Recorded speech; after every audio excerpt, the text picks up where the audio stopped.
లలితా సహస్రం మొత్తంలో 1116 నామాలు ఉంటాయి. ఏ అక్షరంతో ఎక్కువ ఉన్నాయో గమనించండి, అసలు ఏ అక్షరాలతో ఉన్నాయో గమనించండి. మొత్తం నామాల మొదటి అక్షరాలన్నీ ఓ పక్కన రాయండి. 32 అక్షరాలతోనే నిర్మాణం అయ్యాయి మొత్తం 1116 కూడా.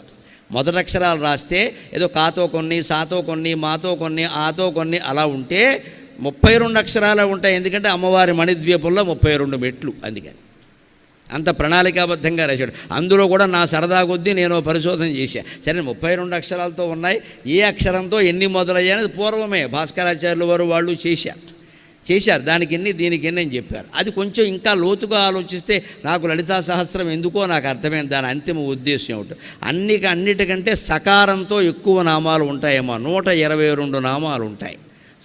సవ్యమార్గస్థ సర్వాపద్వి నివారణి స్వస్థ స్వభావ మధుర, ఇలా సకారంతో మొదలయ్యే నామాలు 122 ఉంటాయి.